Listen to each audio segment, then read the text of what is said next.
Sabi nga, ang pagluluwal ng sanggol sa mundo ay isang milagro. Pero may mga kababayan tayong dahil sa matinding kahirapan at iba pang mga dahilan, pinipiling mawalay sa kanilang mga anak.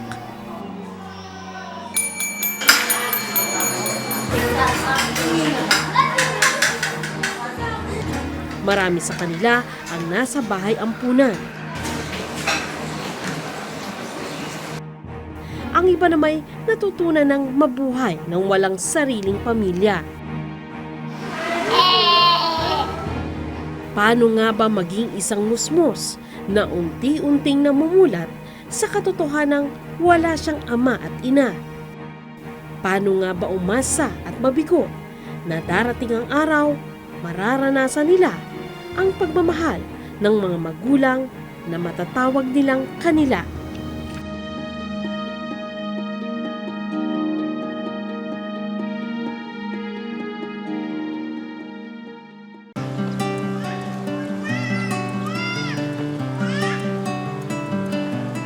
Ang Hospicio de San Jose sa siyudad ng Maynila ang pinakamatandang bahay ampunan sa bansa. Maraming bata na ang nakisilong at nakatagpo ng pagkalinga rito. Sa nursery inaalagaan ng mga sanggol mula bagong panganak hanggang 1.5 taon. May lugar din para sa mga batang edad 3.5 hanggang 5 taon. Pagdating naman ng edad 6 na taon, hiwalay na ang babae sa lalaki. Sa dormitoryo para sa mga lalaki, nakilala ko si Kevin, hindi niya tunay na pangalan.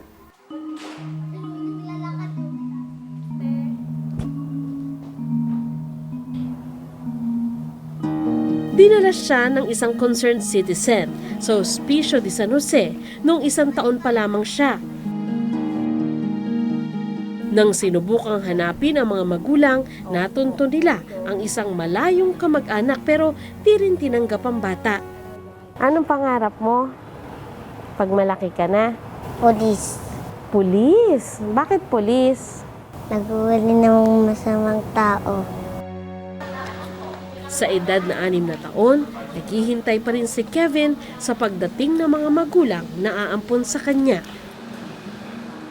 Ang hindi alam ni Kevin, ang mga Pilipino raw, bihira ang nag-aampon ng mga batang lampas 2 taon. Kasi dito sa local, ang mga kinukuha talaga nila, mga below 1-year-old.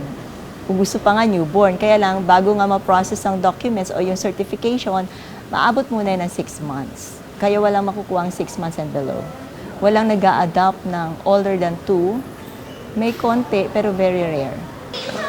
Sa kanyang murang edad, ramdam kong hindi paganap na nauunawaan ni Kevin ang kanyang sitwasyon. Wala rin siyang muwang na nakapila na siya para i-match sa mga dayuhang naghahanap ng batang magiging bahagi ng kanilang pamilya. Ang kwento sa amin, dapat may kukuha na kay Kevin dito sa Pilipinas, pero umatras ito nang malamang meron siyang borderline intelligence o mas mabagal siyang matuto kesa sa ibang batang kaedad niya. Kunyari, may history of, kasi meron kunyari pneumonia, asthma, yung mga bata, or may history si mother na may mental problem. Kunyari, may history si nanay dahil surrender. Hindi na po yung makukuha dito sa local. Ang mga Pilipino, sila siguro ang isa sa pinaka-choosy, very picky na prospective adoptive parents. Usually, ang gusto ng mga Pinoy na gustong mag-adopt, ang gusto nila usually infant. Baby. Pag ang bata, nag 1-year-old and above, pahirap na, and the older they get, pahirap na silang maampon.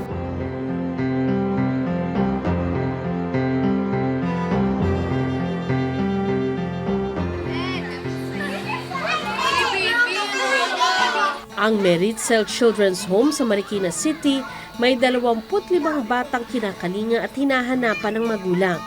Dasal kayo sa Panginoon. Ang mga bata rito ay nasa pagitan ng 1 hanggang 15 taon, pero mas marami ang bilang ng mga batang malalaki na at nasa edad na kadalasan hindi na kinukuha ng mga Pilipino. Isa rito ang 7 taong gulang Natawagin na lang natin sa pangalang Gigi. Ba't gusto mong maging actress? Para maging sikat. Isang taon nang namamalagi si Gigi sa Meritzel, pero 2 taon din ang binuno niya sa Boys Town bago siya nailipat dito. Dahil in crisis ang kanyang ina, kinailangan niyang mawalay rito. Pag nagpipray ka kay God, anong pinapag-pray mo? Sana maabot na ako. Anong klaseng magulang ang pinapag-pray mo? Mapagmahal, madasalin, pagbigay. Dito ko rin nakilala ang dalagitang si Joy na base sa kanyang record ay 13 anyos. Pero ang totoo'y hindi tukoy ang tunay na edad nito dahil iniwan lamang siya ng kanyang mga magulang. Ang mga tulad ni Joy, tinatawag nating foundling o yung hindi matukoy kung sino ang mga magulang. Pero ano yung nai-imagine mo pagka nagkaroon ka ng mommy at daddy? Maganda. Maganda?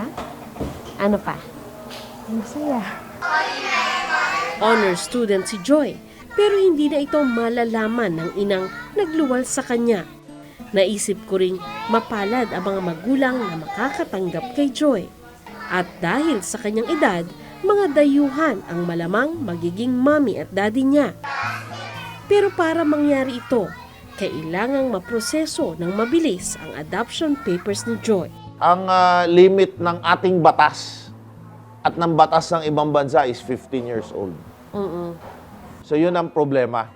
Kapag umabot na sila sa 15 anyos, in fact, with our process, kahit umabot sila sa 14 years old, kahit sa 13 years old, ay halos wala ng pag-asa yung mga bata maampon. Yan ang sinasabi ko.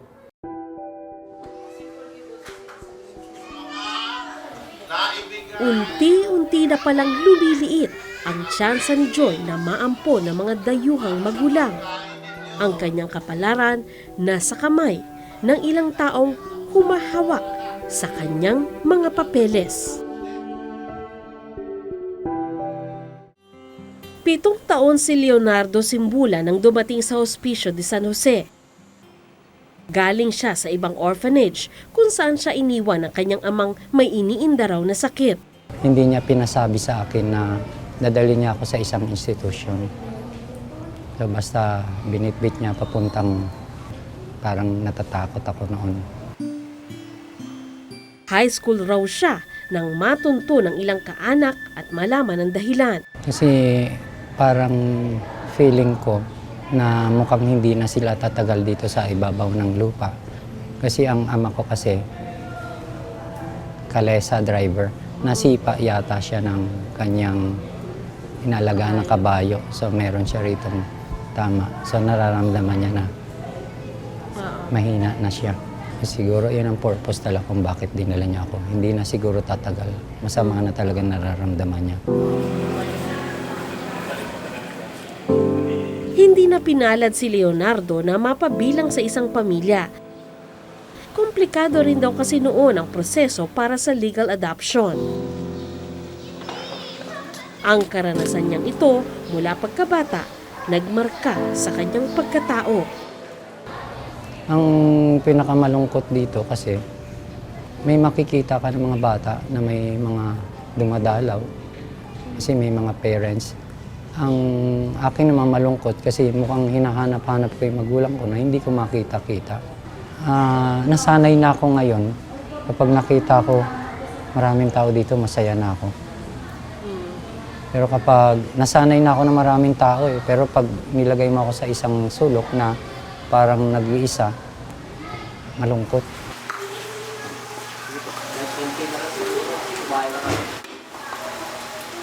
Ngayon, 53 anyos na si Leonardo. Nagtatrabaho siya sa ospiso bilang house parent ng matatandang lalaki.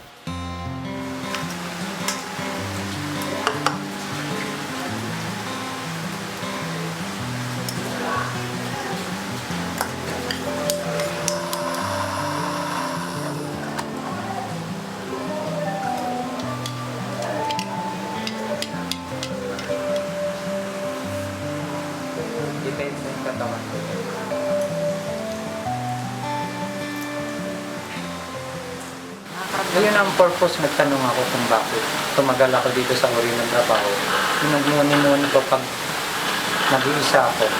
Yan palang purpose kung bakit nihala ko rito. Siguro, imbis na isa lang mga magulang maalagaan ko, dumami pala. Kasi hindi ko nagawa sa mga magulang ko, kaya sa kanila ko ginagawa. Hindi man naranasan ang pag-aaruga ng sariling pamilya, siniguro naman daw ng nasa itaas na hindi siya nag-iisa. Ang tingin ko dito sa Hospicio ay isang napakalaking family. Kailangan sensitive, may puso ka talaga dito. Kasi ang dami mga taong nandito nangangailangan ng kalinga eh. May asawa at isang anak na rin si Leonardo. Pamilyang matatawag na rin niyang kanya. Itong nakapag-asawa ko, naramdaman ko na napakasaya at naramdaman ko na mahal talaga ako ng Panginoon kasi hindi ako pinabayaan.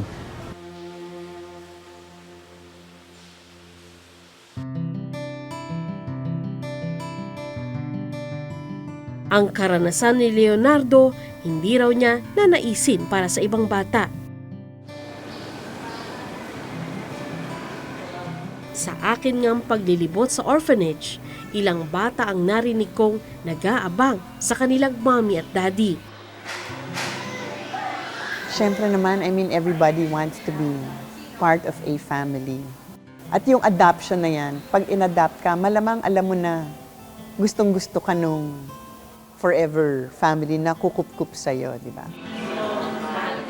Kasi talaga ang bata, na kunyari hindi talaga lumaki sa mga families, hinahanap pa rin talaga nila ang family.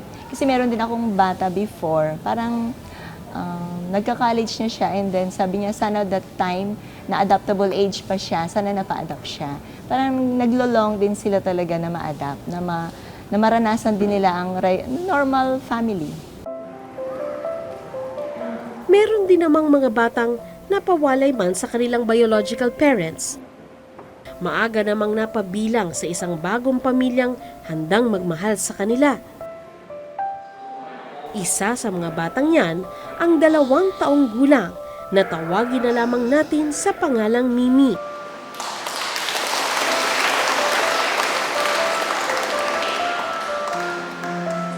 Sa isang pambihirang pagkakataon, pinayagan kami ng Hospicio de San Jose na masaksihan ang paglabas ng isang musmos sa bahay ampunan papunta sa kanlungan ng kanyang mga Amerikanong ama at ina.